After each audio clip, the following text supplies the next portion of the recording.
Hi guys, welcome to Destinations Delight. I am Crystal. I'm Miss O. And today we are going to be a tourist in our hometown. And we are going to head to the Fort Gratiot Lighthouse. Guys, the Fort Gratiot Lighthouse is the oldest lighthouse in Michigan. Yep. It is located in the Fort Gratiot, or it's located in the city of Port Huron on the shore of Lake Huron, near the mouth of the St. Clair River. So for those of you that don't know, the St. Clair River and Lake Huron meet by the Blue Water Bridges. So if you ever hear or see somebody talking about the Blue Water Bridge, you will know that's where the mouth of Lake Huron and Lake St. Clair meet. The 5-acre park offers breathtaking views. Yes, it does. It also has a beach, but they don't recommend you to swim at it because of the current is very, very fierce and there's a lot of undertows there. The Fort Gratiot Lighthouse Station grounds are open daily from 7 o'clock in the morning till 10 o'clock at night. Walkways in the park are for non-motorized used only. So, sorry, no scooters allowed. Electric scooters, that is.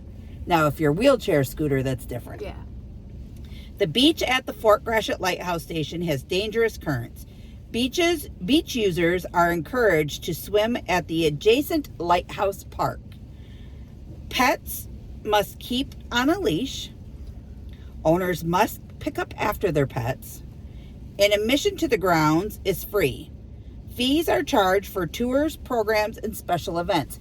Well, guys, I'm here to tell you that this year they passed a thing with DTE Energy and a couple of grants that were raised, and you can actually go up into the lighthouse for free. So me and Miss O over here, we are going to take you on our little jaunt here. And remember, this is all part of getting to know Destinations Delight, where we're from and what there is to do in our area. So if you like this vlog, give it a thumbs up and hit that subscribe button and don't forget to turn that notification bell so you don't miss any more of our awesome videos. And until next time, guys, thanks for watching. watching. Bye.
The history of the station.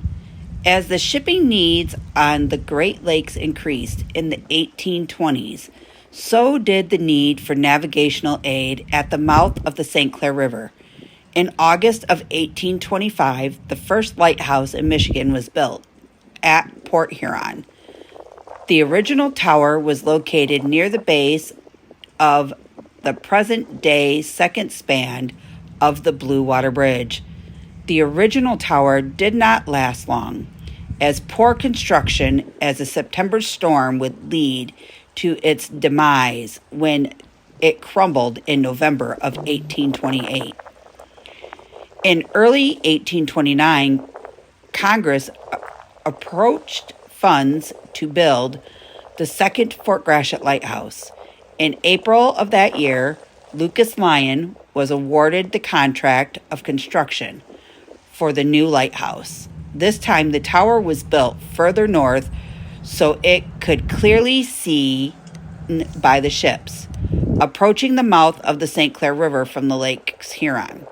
Plans called for the 65-foot high tower of stone or brick, 25 feet wide, 5 feet thick at the base, tapering to 12 feet wide to 2 feet thick at the top of an octagonal iron lantern room. The plans also called for construction of brick or stone keeper's dwelling.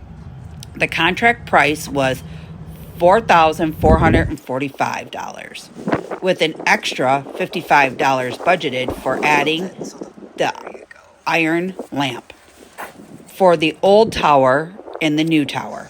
In the 1850s, the Lighthouse Board began a series of reforms that would affect Fort Gratiot Light. The first change was the addition of the fresnel lens. The Fort Gratiot first fresnel lens was fourth-ordered lens ordered directly from France. It arrived in January in 1857. As the traffic on the Great Lakes increased in the 1850s and the 60s, so did the need for improved navigational aid. New towers around the Great Lakes were being built in the average height of 80 to 100 feet tall. Improved visibilities in 1862. The tower raised to 82 feet to accompany the fresnel lens superior range. In addition, line can still be seen today. Off to our right. From the 1860s to the 1930s, the proper expand with the additional of the Keeper's Deluxe in 1874, the Fog Signal Building in the 1900, and the Keeper's Single Keeper Dwelling in 1932, the Coast Guard Station in 1932, and the Equipment Building in 1938. When most of the Great Lakes lights were automated in the 1930s, the need for lantern keepers faded into the sunset. The Coast Guard continued to maintain the Fort Gratiot Lighthouse Station from the 1930s to the 2004 era, when they moved into the new station built right next door, as you can see when we pan over that way. The light in the tower still maintains by the Coast Guard today. And guys, this is an active tower. So I hope that you guys all sit back and enjoy. I did slow down the areas to where you will see they touch base on what the homes were different on the property and some of the things talking about some stuff around the park. We're going to just go around. And I will get back with you. I hope you all enjoy. Saturdays and Sundays. Just a little bit about the park the real summer, quick. It's a 5-acre Olivia retreat. and I The are Coast gonna Guard come here, and we are Station gonna do property was officially transformed into the St. Clair County Parks from the United States Coast Guard in look out the 2010. windows, maybe up to The the Fort top Gratiot and see what it Lighthouse has to Station is offer. located next to the new Coast Guard Station This is the cool in little Port beach that Huron, they have over and there. it includes the Fort Gratiot Lighthouse in 1829, which is the oldest No lighthouse pets allowed. in Michigan.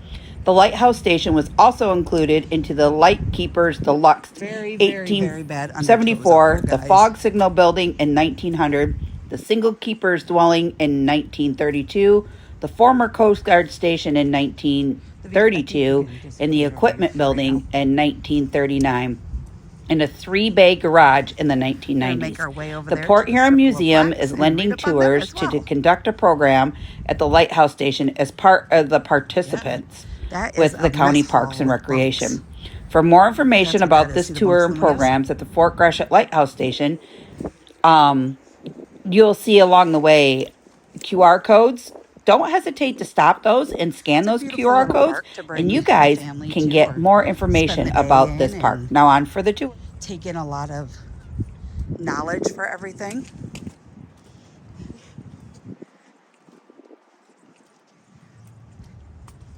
And then right next door you have the city park, which is the Lighthouse Park.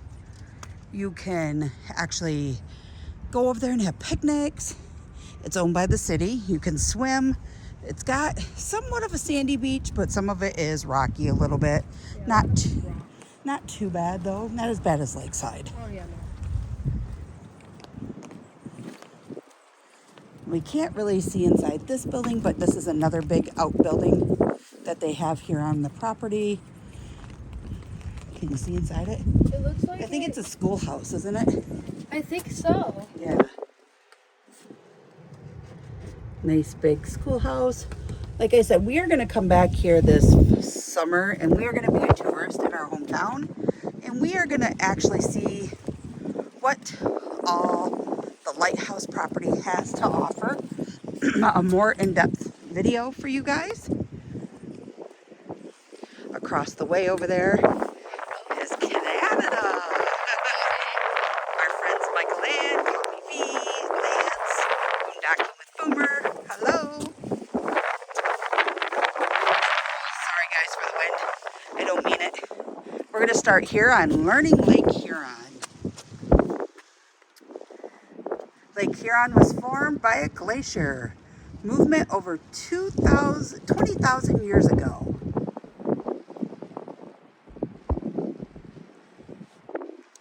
.570 feet above the sea level, with an average depth of 195 feet and the maximum depth of 750.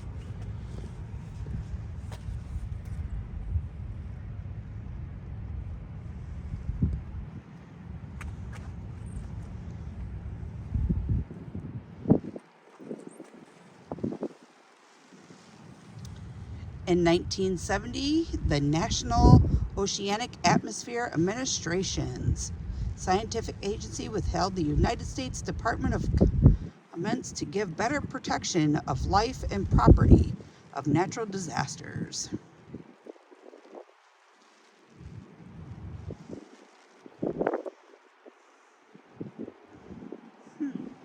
Guys, in these QR codes, I will pause it there if you want to scan it and read more about it in this little area.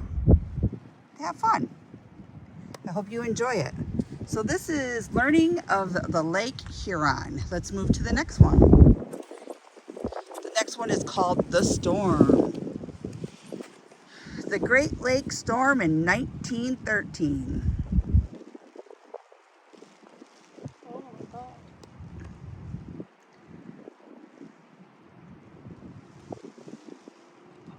I watched waves as high as 30 to 40 feet. Now that's high. Yeah. Seems how our waves normally on a given day don't get over 5. So let me step back here, let everybody read this for a few minutes, and we'll scan down to the pictures. 250 lives were lost. There's the QR code again.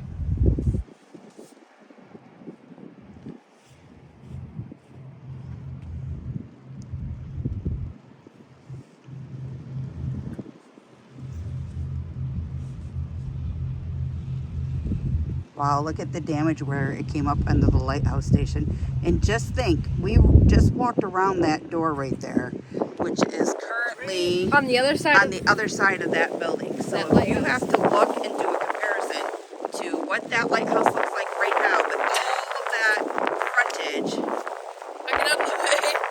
right there, all of that frontage with my fingers moving back and forth, to this, where all the erosion occurred and took out all that front. That So is gonna be exactly currently where 30. Olivia and I are standing right now used to be the Straight erosion of the beach. That is crazy Yep. how close we are.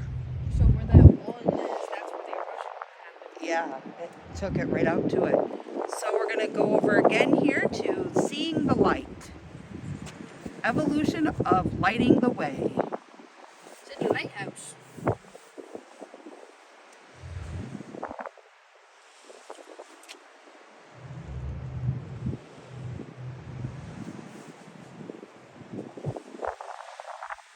In 1880, American Wilson Lewis.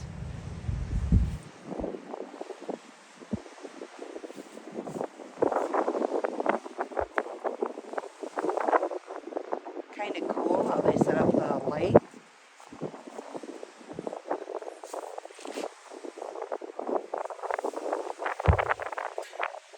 And then here is the QR code for this.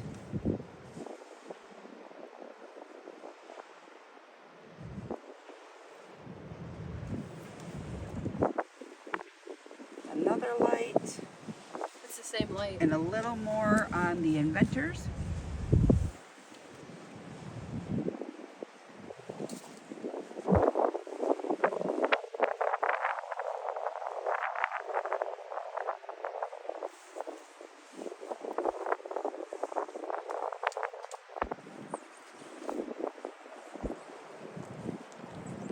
Now we're coming over to the Fort Gratiot Lighthouse in itself.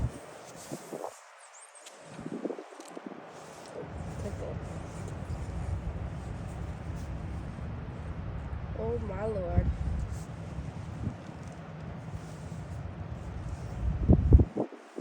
That's pretty high. Is the oldest in the state of Michigan and the second oldest in all of the Great Lakes. That is amazing that we have a piece of history like that here.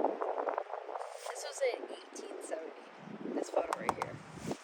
Yep. And there's the lighthouse back in 1870. And as you can see, not much has really changed. Yes, it has. Look at. There used to be another building. Yeah, but that probably washed away when they had that erosion. It used to be like, and then in 1845, 1904, 1913, 1913, 2011. and how it stands today. It used to be red. They painted it white. And here is the QR code for those of you that want more.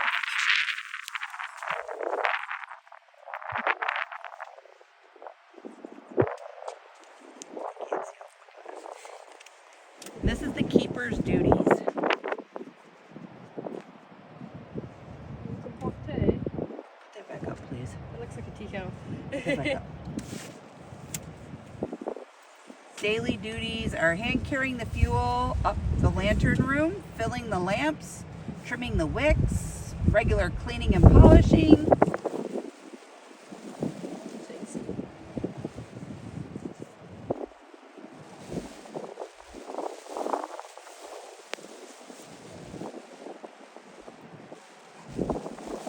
Writing reports, keeping records, supplies. QR code for those of you that would like to know more about the Fort Gratiot Lighthouse. A picture of them lighting the flame so boats can guide their way at night through the sea. What things look like back then, and probably still to this day.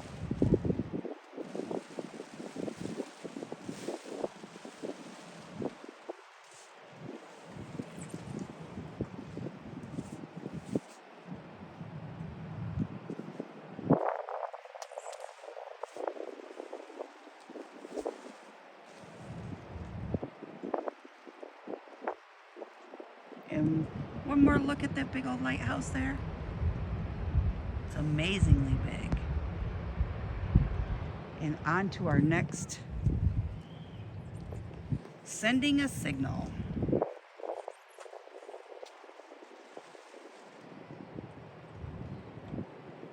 Dense fog on Lake Huron could spell disaster to vessels filled with passengers and valuable cargo.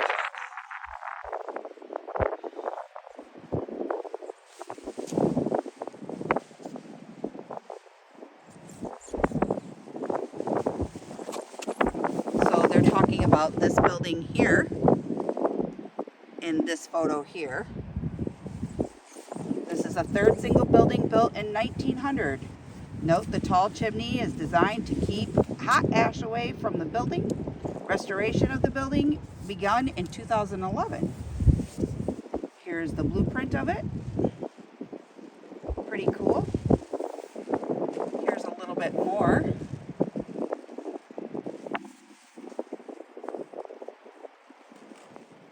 There you go.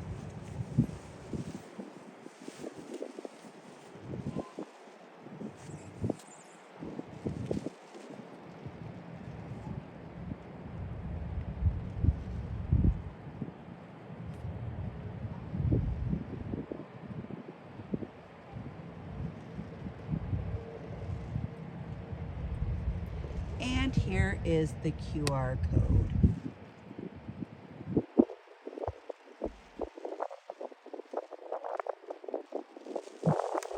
All right. Alrighty guys, so that's the building that they talked about there. That's pretty cool. Great history. So we're going to continue on our little walk up the path here.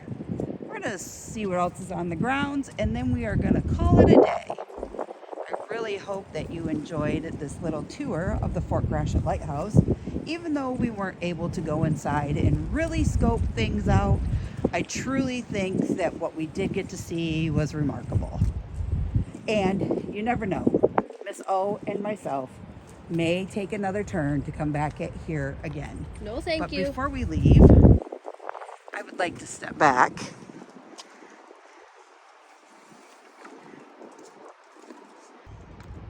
There we go. Sorry about that, guys. I accidentally hit stop. Taking a few pictures of the lighthouse here.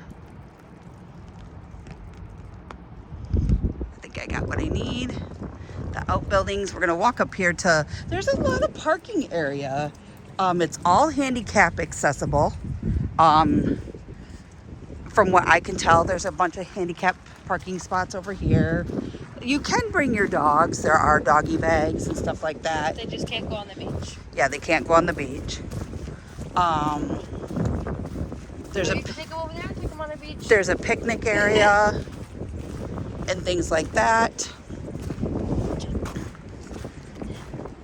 So you can really walk around and look at things.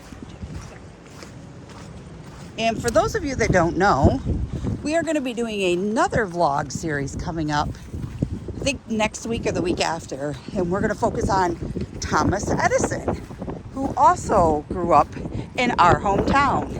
And this is his childhood home right here in front of us.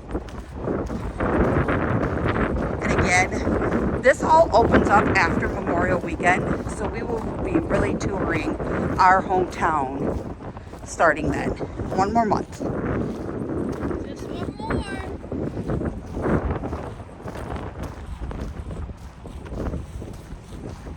I have 2 more months till I get out of school.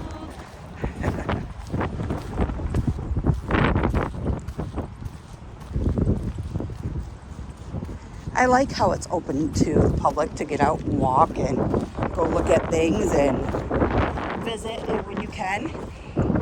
Huh? It's cramping. Oh. So we're going to come up here and read this commemorative plaque, and then we're going to make way to our vehicle. Sorry about the wind, guys. I don't have my dead cat yet.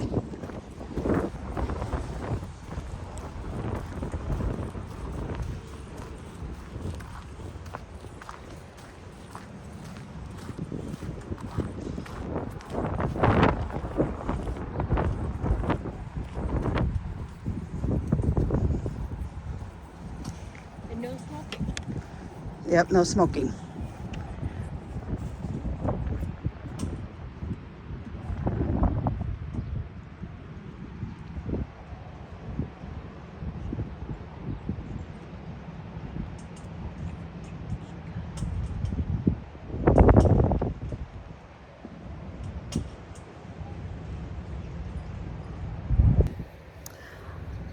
Alrighty guys, there you have it, the Fort Gratiot Lighthouse. Our little tour along the property. Miss O, what did you think about it? I mean, I've been here before. So what did you think of what you saw so far? Pretty good. So guys, it is in our hometown where Miss O and myself were born and brought up. If you're ever in this neck of the woods, don't forget to give us a shout out. Send me an email, destinationsdelight96@gmail.com. We could always meet up, be a tourist here with you guys, and show you some cool in and outs of our sites that we belong to. And until next time, guys, Thanks for watching. and have a great day. Bye. Bye.